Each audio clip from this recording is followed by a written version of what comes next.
You're listening to The Home Team, the voice of Croatia's sports podcast. Football, Basketball, handball, water polo, tennis, skiing, sailing. You name it, The Home Team has it covered.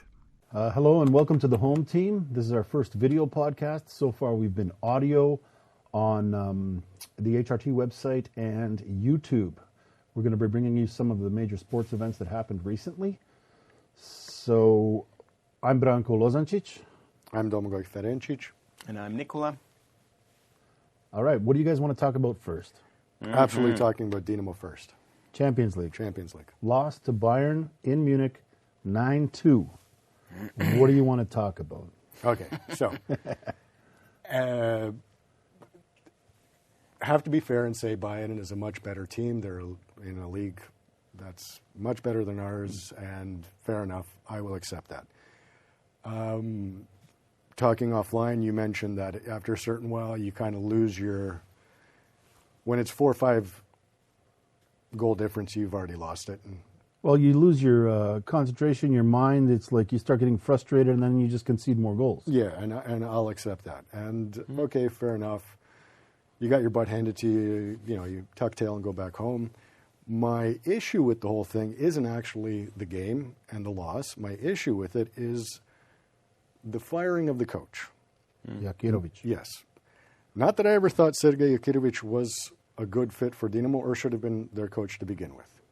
I'm one of those people that don't think that Bišćan should have been fired, and bringing in this guy, if I remember, they poached him from Rijeka, They did, where he was doing well. Which guy? Oh, Jakirovic? Yeah, Jakirovic, Jakirovic. They Right, poached him from Rijeka. He came over, and I haven't noticed that there was any concept to his play.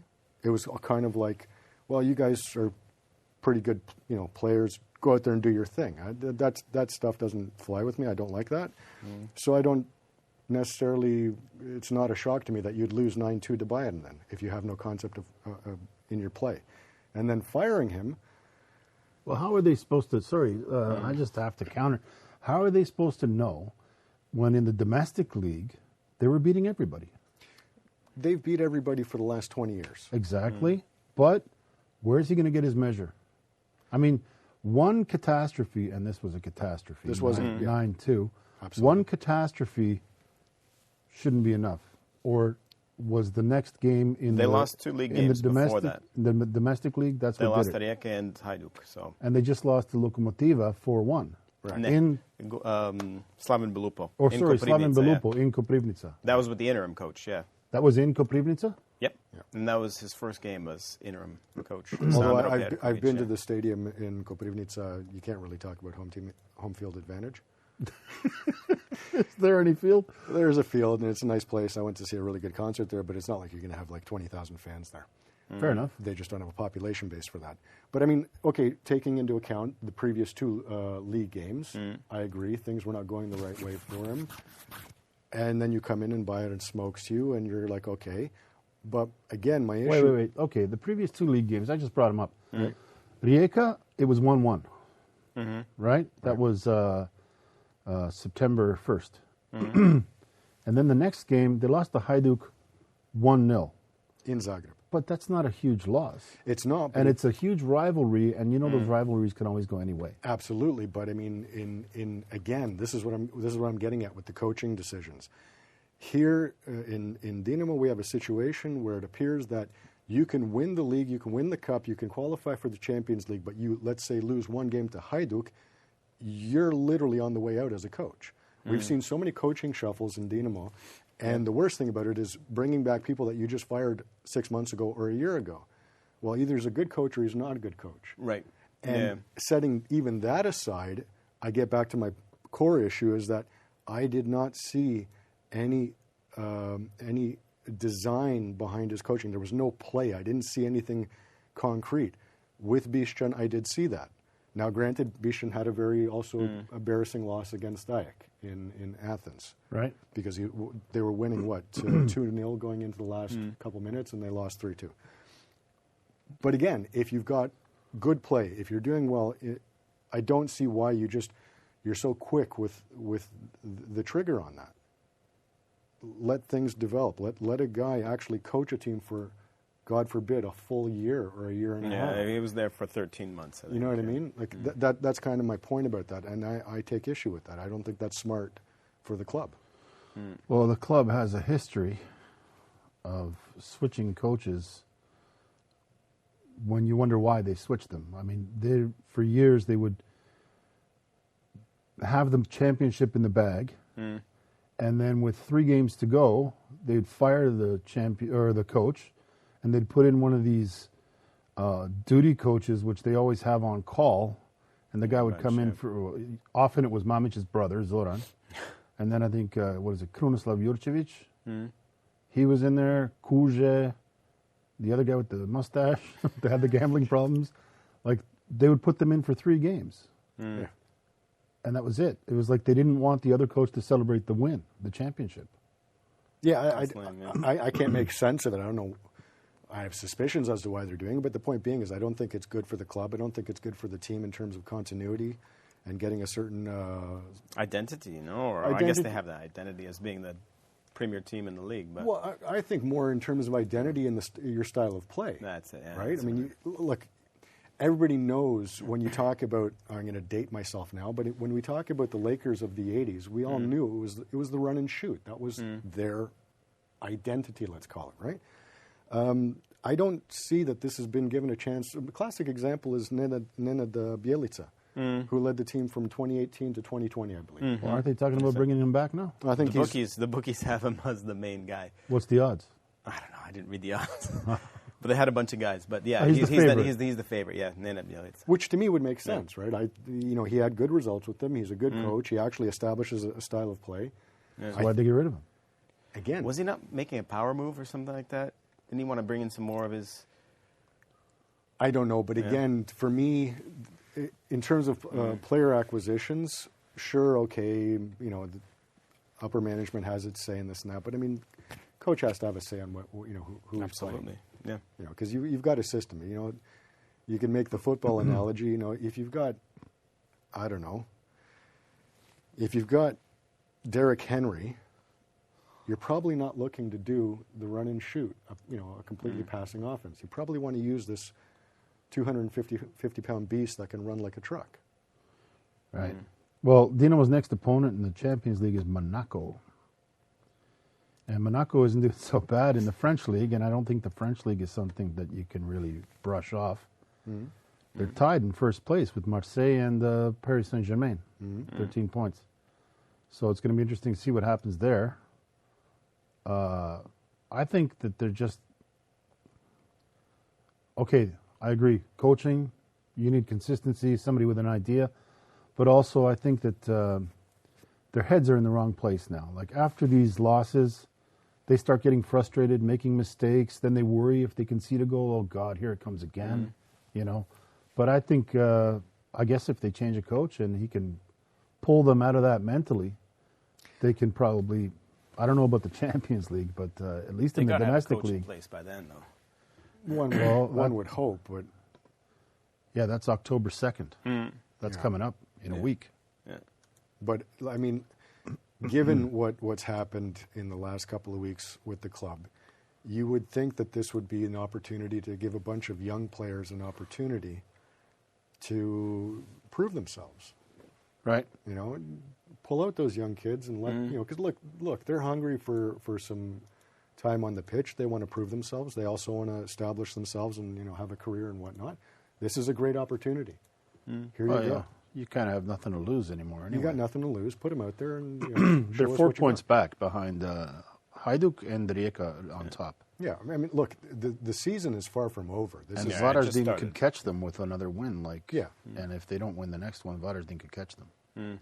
Which Varaždin has 12. Ultimately, that's actually good for the league to have it. Ultimately, I like to see more than 2 teams competing for the top spot. Rijeka, Hajduk, Dinamo. Osijek kind of had a bad start this year. Varaždin, they're in fourth. Their coach too, no? Osijek. Yeah. Sopic, Yeah. Who's actually also, he's been thrown out there as a possible candidate for Dinamo.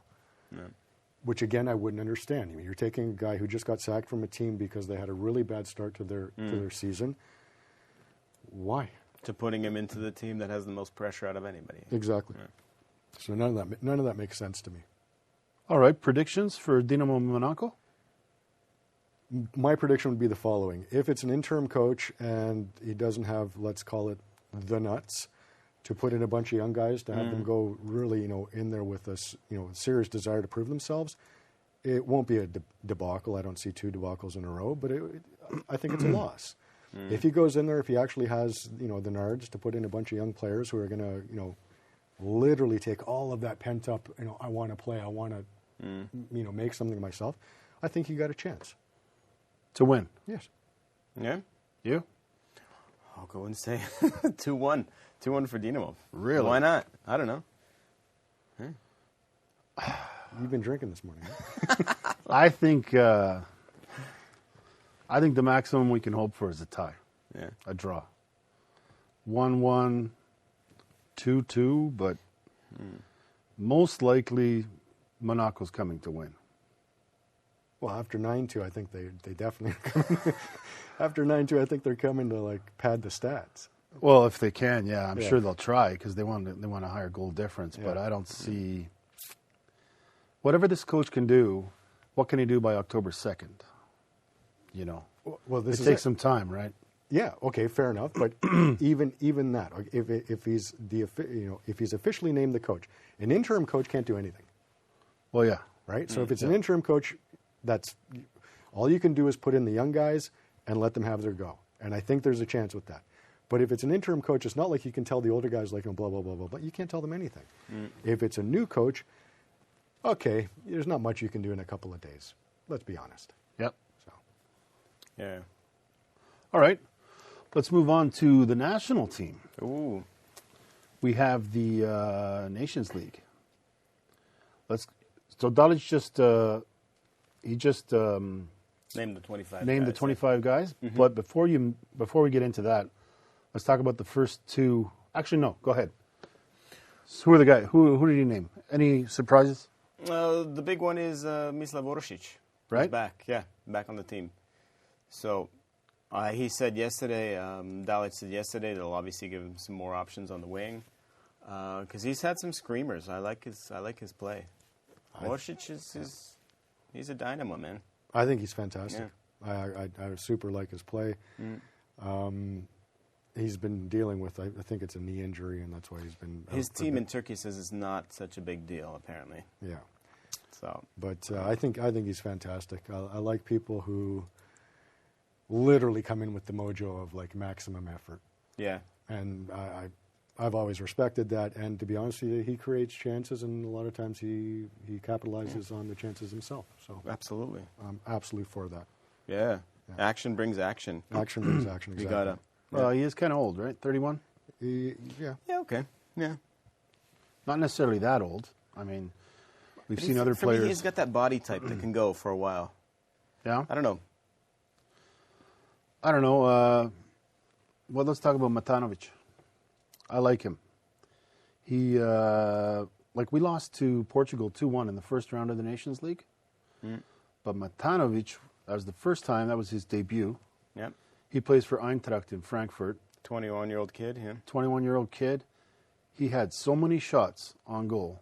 I'm sick of seeing them trying to pass it in the box or always trying to figure out some more beautiful play. Just take the shot. And he was taking the shot. It didn't go in. I'm good with it because they looked good. They looked like there was potential.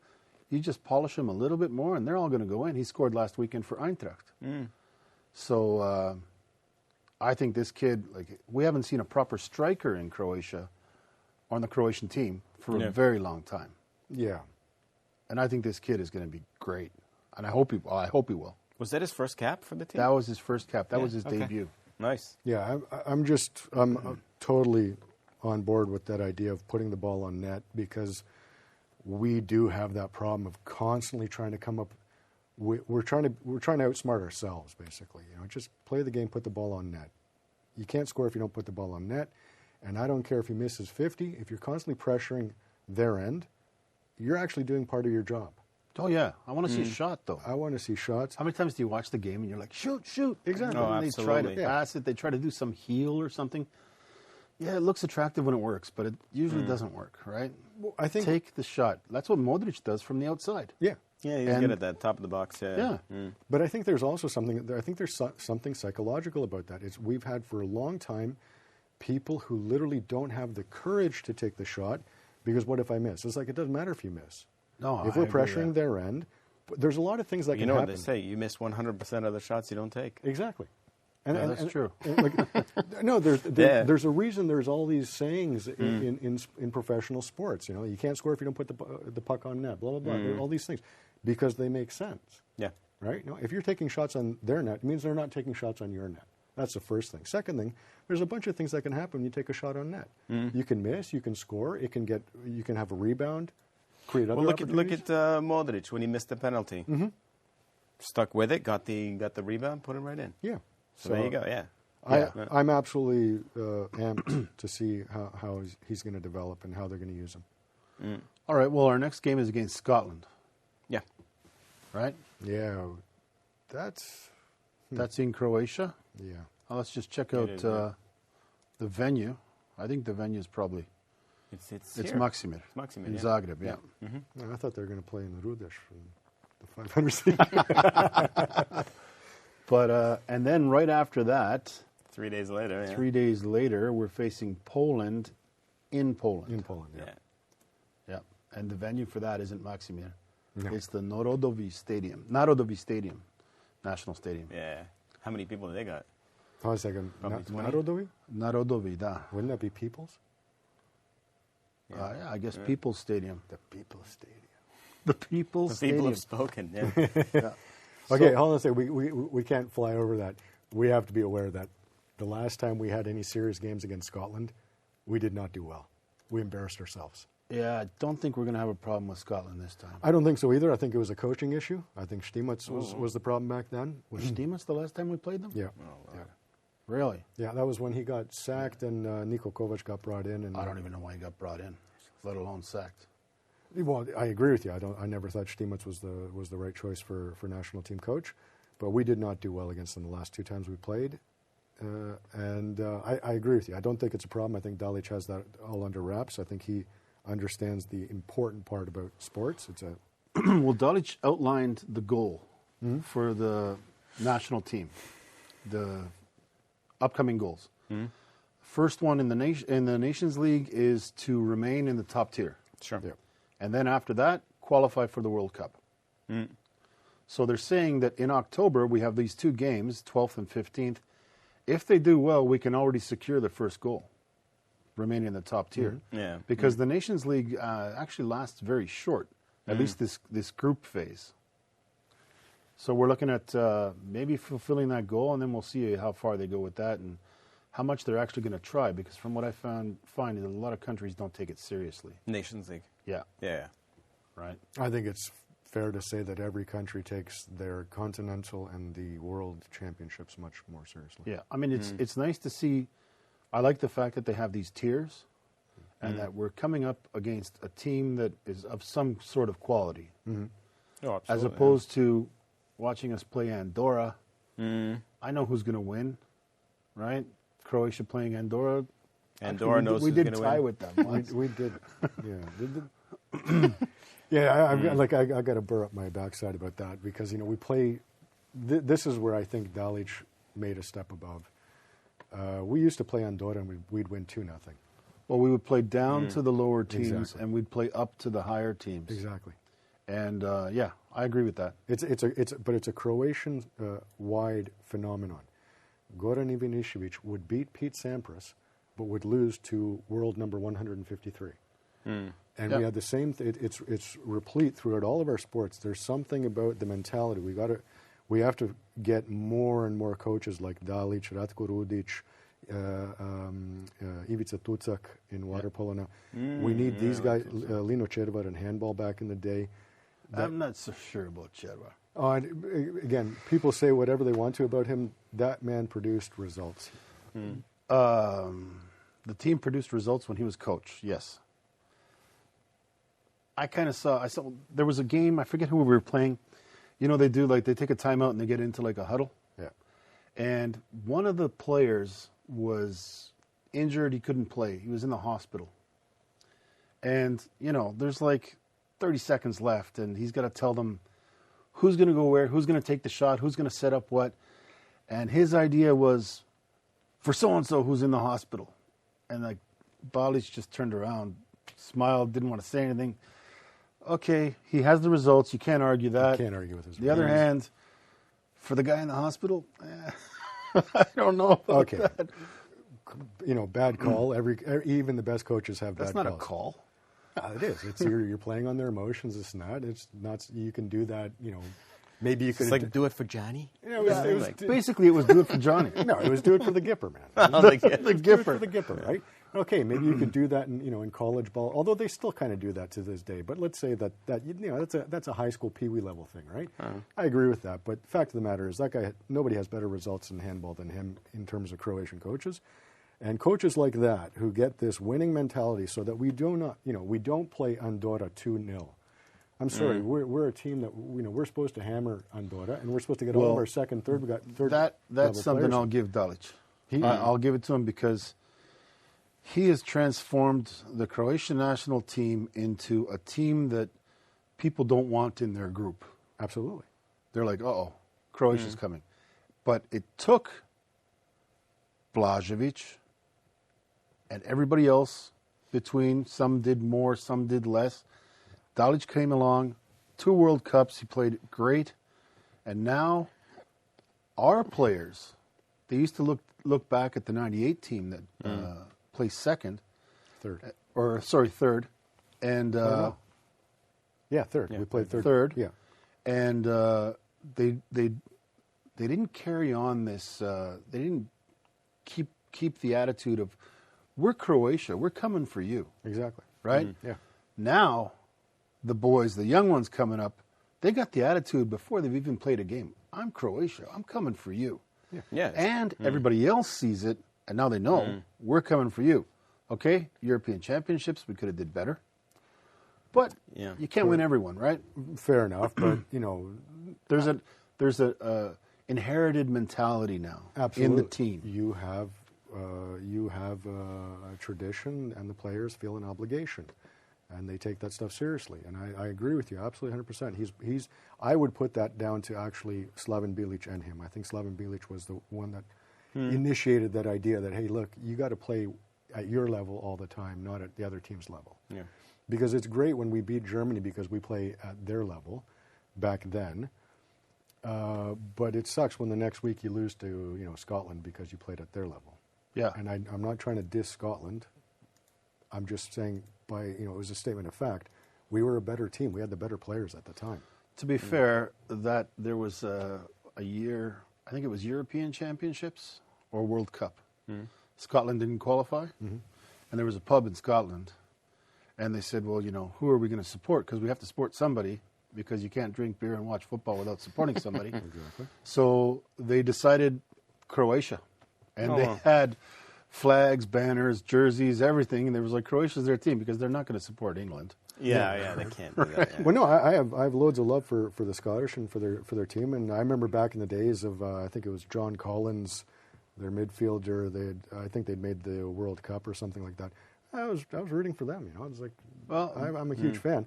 I'm just we also have to be honest. I mean, if you've got superstars on your team and you're losing to a side that doesn't have the same level of players, you have to confront that. You have to say, look, we're not we are Croatia. We have a certain resume. That's right. We have to approach every game like this. And if we're playing Andorra, it better be 6-0, or otherwise something's wrong. Of all the coaches, Dalic is the closest to what I've always wanted, and I wanted every coach to say before every game, what do you plan on doing? I plan on winning. Exactly. Right? Yes. Not, we're going to give our best and we're going to try to get the best result. No, I'm here to win. Yeah. And even if you don't plan that, say it anyway, right? Yeah. Yes. I'm here to win, not to get a tie, not to... But does he have that tough side? Does he have that, like, I'm going to rip your throat out kind of guy? No, he's respectful. Yeah, okay. Which is good, because remember the Canadian coach and what he said to him. Oh, yeah. Dalic just proved, like, sorry, we're like a league, not a league, a planets ahead. Galaxy above you, and we don't stoop down to insults and that kind of thing. Well, that's the second thing, and I think that's definitely what he's brought in is we have a level of class now. Exactly, class. That's the And best. I dig that so much. Yeah. Okay. You can be a good team, a bad team, doesn't matter. If you have class, I respect you. If you don't, sorry, don't have the time of day. And I think he's done that now. It'd be cool to hear what our viewers think about this. Yeah.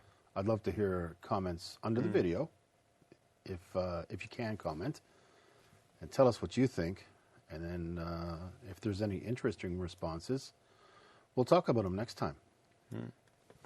Sure. We're going to move on to another sport? Yep. Shoot. Not much to say, but Cilic is playing right now in the Hangzhou Open in China in the final. Cool. Right? His first tournament since February, which is good. Mm-hmm. Right? He had a little knee issue for a while. Yep. He's been on the comeback trail, I guess, for years now. But Yeah. yeah, he's up 2-1 in the first set, which is good. Yeah, good for him. See how he does. Interestingly, in the ATP rankings, he just moved up this week. How many? 404 spots. Yeah. Yeah, he was in 777th. Now he's in 373rd. Yeah, I mean, but he Thanks to making it to the semifinals of this tournament he's playing in now. Yeah. And I guess if he wins, he's going to go up more. Absolutely. Yeah. But yeah, it makes sense. Like he was a top class player. He was yeah. out for a while because of injury. he's been out for quite a while. Quite a while. I don't think he's been in top form for at least 4 or 5 years, maybe. Top form, I'd say you're right, but even that, like after the U.S. Open, things kind of did peter off a little bit. But he was still, in the top 20 for a while. He'll sneakily win a tournament. Yeah, but after that, things just kind of went off the rails. And I understand you get injured, and he's also not a spring chicken. Let's be honest. Yeah. So Yeah, he's been around for a while. He's been around for a while, but this is good for him. Coming back, making a run, and. You were mentioning before we went on, he's right after this, he's going to the Tokyo. Yeah.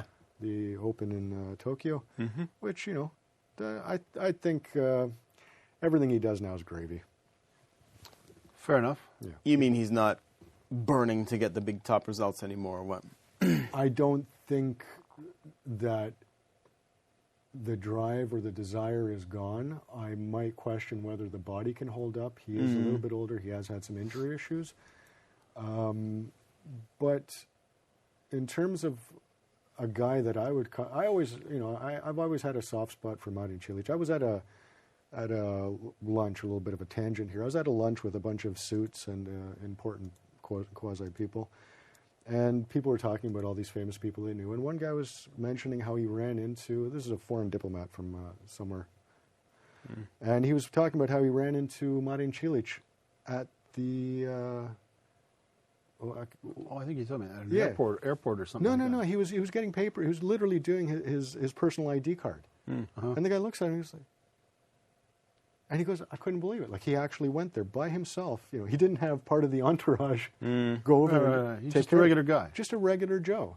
And I've always gotten that vibe from him. You listen to all of his post-game interviews this night. He seems just like a salt of the earth good guy. And I like when they're humble. Yeah. Humble when you should be humble. Yeah. Like Modric is humble.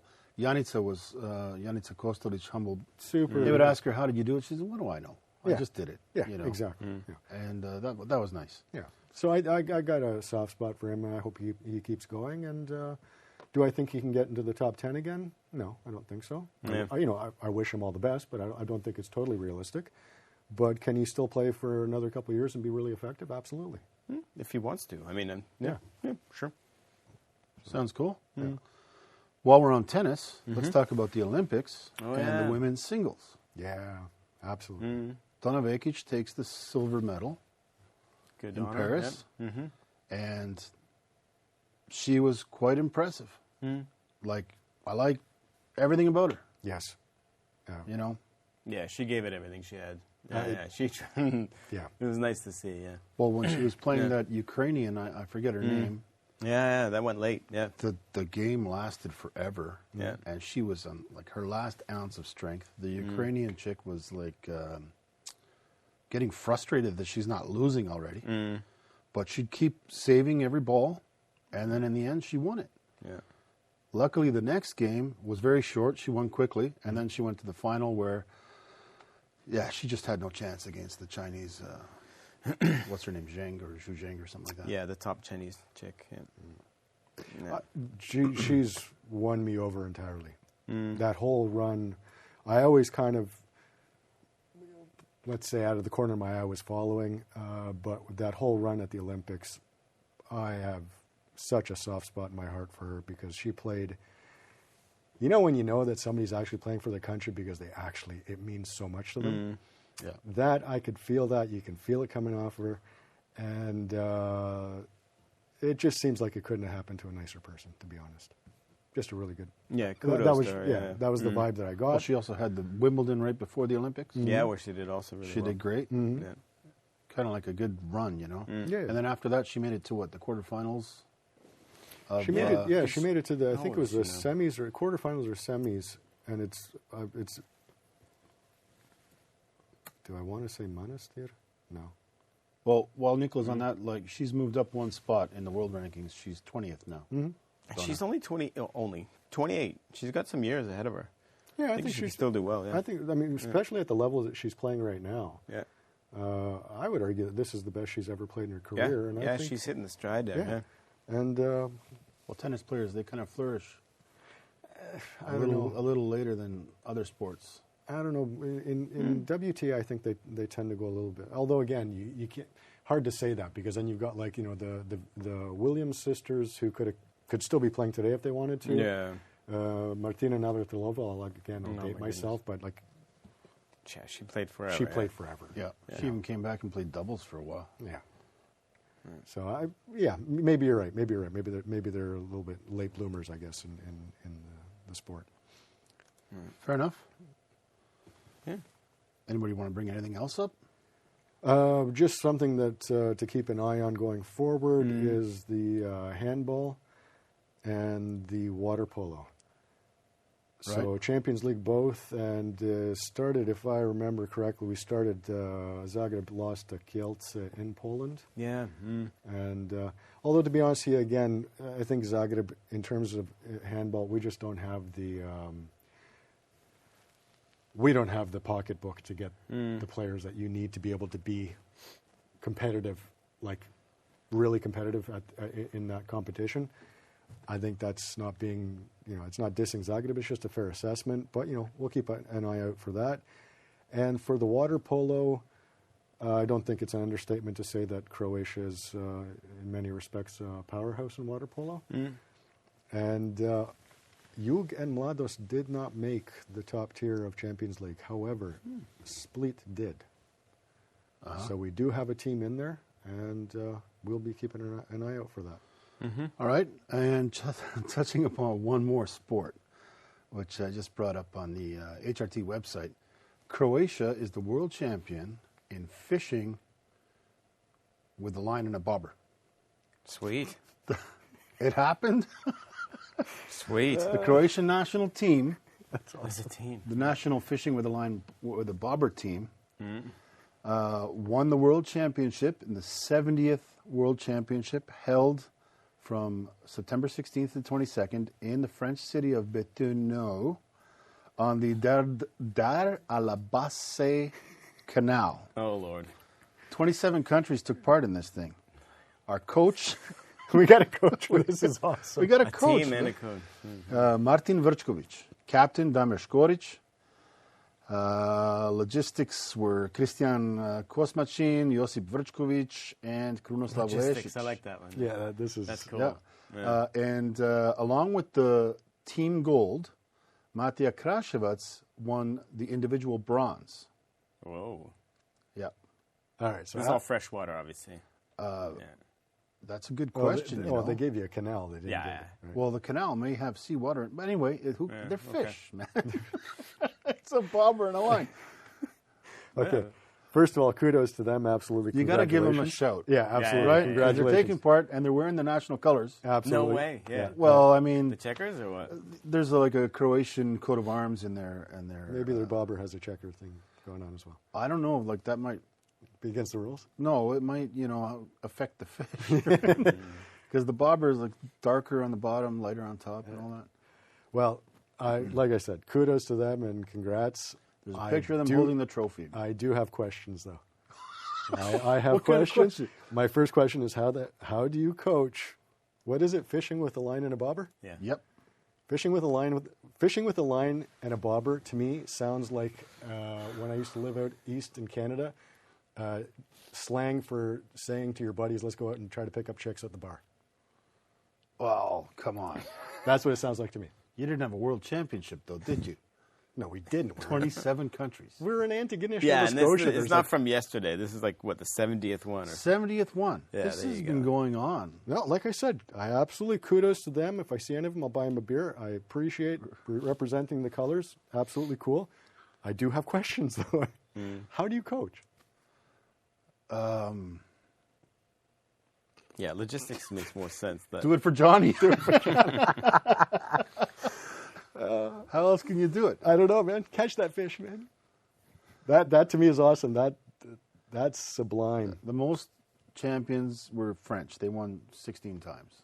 Yeah, well, you're only as good as the last Croatia's name is now on the cup. one. Yeah. Yeah, Well, that's etched forever, yeah. There you go. Yeah, That's it. etched forever. You're only as good as your last win, and right now we're the last win, so we're the best. Well, I'm sure there's a lot of people that like fishing, and when they hear that, they're going to be happy about it. I don't know about, Oh, yeah. like with a line and bobber, it's not really my thing.